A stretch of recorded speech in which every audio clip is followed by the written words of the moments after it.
Day 81. Joshua 10-12. Now Adoni-zedek king of Jerusalem heard that Joshua had captured Ai and devoted it to destruction, doing to Ai and its king as he had done to Jericho and its king, and that the people of Gibeon had made peace with Israel and were living near them. So Adoni-zedek and his people were greatly alarmed, because Gibeon was a great city, like one of the royal cities. It was larger than Ai, and all its men were mighty. Therefore Adoni-zedek king of Jerusalem sent word to Hoham king of Hebron, Piram king of Jarmuth, Japhia king of Lachish, and Debir king of Eglon, saying, Come up and help me. We will attack Gibeon, because they have made peace with Joshua and the Israelites. So the 5 kings of the Amorites, the kings of Jerusalem, Hebron, Jarmuth, Lachish, and Eglon, joined forces and advanced with all their armies. They camped before Gibeon and made war against it. Then the men of Gibeon sent word to Joshua in the camp at Gilgal, Do not abandon your servants. Come quickly and save us. Help us, because all the kings of the Amorites from the hill country have joined forces against us. So Joshua and his whole army, including all the mighty men of valor, came from Gilgal. The Lord said to Joshua, Do not be afraid of them, for I have delivered them into your hand. Not one of them shall stand against you. After marching all night from Gilgal, Joshua caught them by surprise.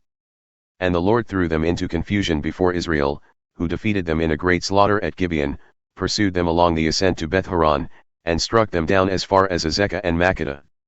As they fled before Israel along the descent from Beth-horon to Azekah, the Lord cast down on them large hailstones from the sky, and more of them were killed by the hailstones than by the swords of the Israelites. On the day that the Lord gave the Amorites over to the Israelites, Joshua spoke to the Lord in the presence of Israel, O sun, stand still over Gibeon, O moon, over the Valley of Aijalon. So the sun stood still and the moon stopped until the nation took vengeance upon its enemies. Is this not written in the Book of Jashar? So the sun stopped in the middle of the sky and delayed going down about a full day. There has been no day like it before or since, when the Lord listened to the voice of a man, because the Lord fought for Israel. Then Joshua returned with all Israel to the camp at Gilgal. Now the 5 kings had fled and hidden in the cave at Makkedah. And Joshua was informed, The 5 kings have been found, they are hiding in the cave at Makkedah. So Joshua said, Roll large stones against the mouth of the cave, and post men there to guard them. But you, do not stop there. Pursue your enemies and attack them from behind. Do not let them reach their cities, for the Lord your God has delivered them into your hand. So Joshua and the Israelites continued to inflict a terrible slaughter until they had finished them off, and the remaining survivors retreated to the fortified cities. The whole army returned safely to Joshua in the camp at Makkedah, and no one dared to utter a word against the Israelites. Then Joshua said, Open the mouth of the cave and bring those 5 kings out to me. So they brought the 5 kings out of the cave, the kings of Jerusalem, Hebron, Jarmuth, Lachish, and Eglon.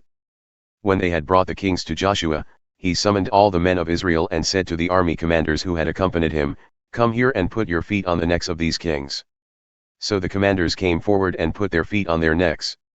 Do not be afraid or discouraged, Joshua said. Be strong and courageous, for the Lord will do this to all the enemies you fight. After this, Joshua struck down and killed the kings, and he hung their bodies on 5 trees and left them there until evening.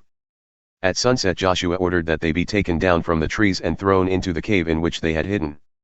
Then large stones were placed against the mouth of the cave, and the stones are there to this day.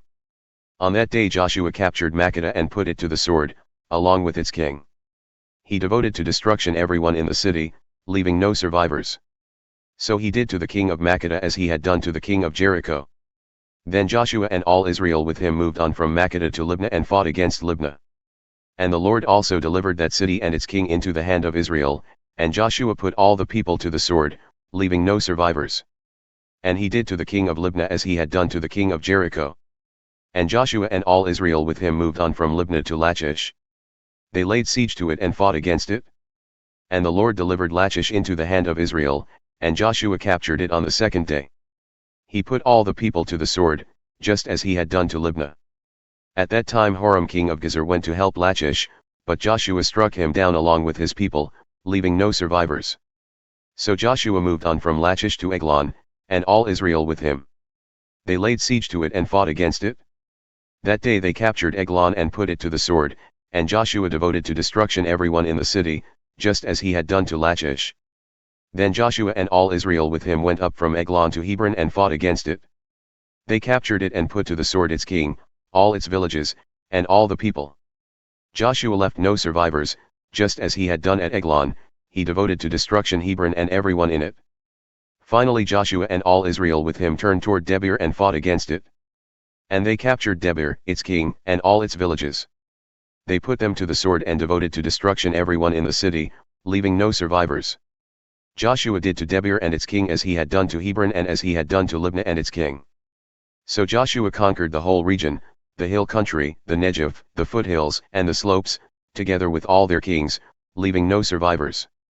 He devoted to destruction everything that breathed, just as the Lord, the God of Israel, had commanded. Joshua conquered the area from Kadesh Barnea to Gaza, and the whole region of Goshen as far as Gibeon. And because the Lord, the God of Israel, fought for Israel, Joshua captured all these kings and their land in one campaign. Then Joshua returned with all Israel to the camp at Gilgal. Now when Gibeon king of Gezer heard about these things, he sent word to Jobab king of Madon, to the kings of Shimron and Akshaph, to the kings of the north in the mountains, in the Arabah south of Chinnereth, in the foothills. And in Naphthdor to the west, to the Canaanites in the east and west, to the Amorites, Hittites, Perizzites, and Jebusites in the hill country, and to the Hivites at the foot of Hermon in the land of Mizpah. So these kings came out with all their armies, a multitude as numerous as the sand on the seashore, along with a great number of horses and chariots. All these kings joined forces and encamped at the waters of Merom to fight against Israel. Then the Lord said to Joshua, "Do not be afraid of them, for by this time tomorrow I will deliver all of them slain before Israel. You are to hamstring their horses and burn up their chariots." So by the waters of Merom, Joshua and his whole army came upon them suddenly and attacked them, and the Lord delivered them into the hand of Israel, who struck them down and pursued them all the way to Greater Sidon and Misrephoth-maim, and eastward as far as the valley of Mizpeh. They struck them down, leaving no survivors. Joshua treated them as the Lord had told him. He hamstrung their horses and burned up their chariots. At that time Joshua turned back and captured Gezer and put its king to the sword, because Gezer was formerly the head of all these kingdoms. The Israelites put everyone in Gezer to the sword, devoting them to destruction.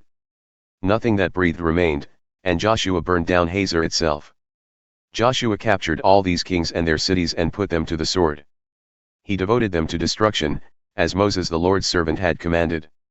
Yet Israel did not burn any of the cities built on their mounds, except Gezer, which Joshua burned.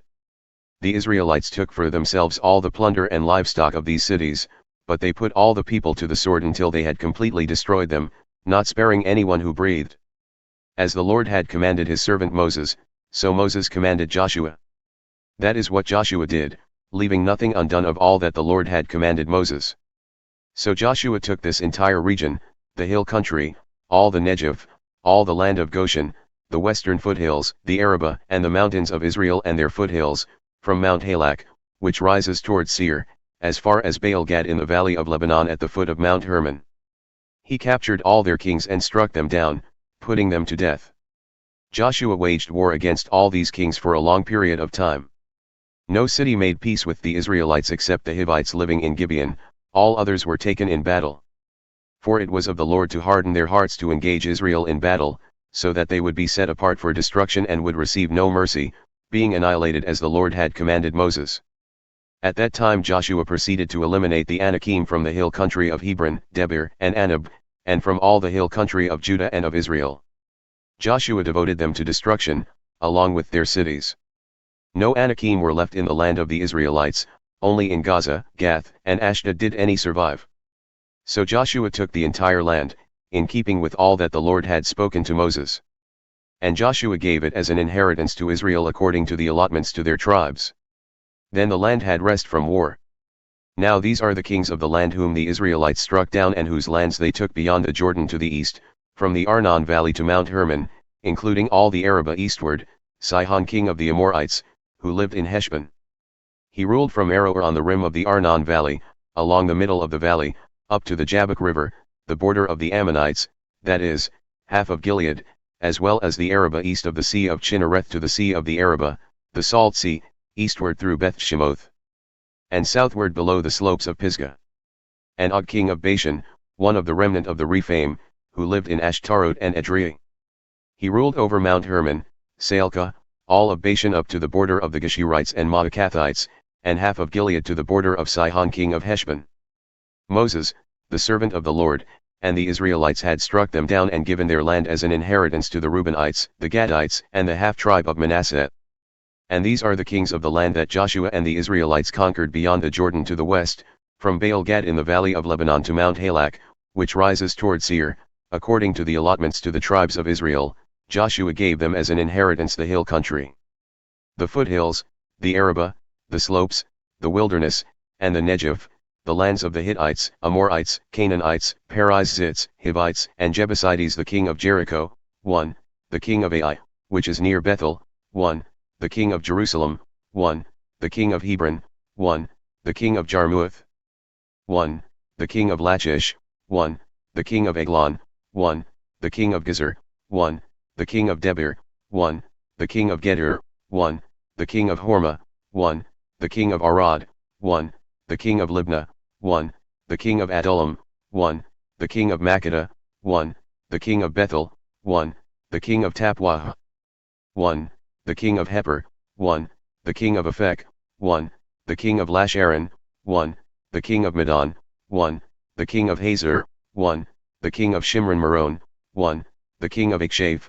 1, the king of Tanach, 1, the king of Megiddo, 1, the king of Kadesh, 1, the king of Jonaim in Carmel, 1, the king of Dor in Naphath Dor, 1, the king of Goyim in Gilgal, 1, and the king of Tirzah, 1. So there were 31 kings in all. Luke 1 verses 39 to 56. In those days Mary got ready and hurried to a town in the hill country of Judah, where she entered the home of Zechariah and greeted Elizabeth. When Elizabeth heard Mary's greeting, the baby leaped in her womb, and Elizabeth was filled with the Holy Spirit.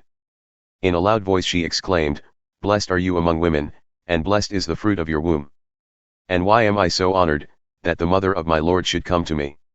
For as soon as the sound of your greeting reached my ears, the baby in my womb leaped for joy.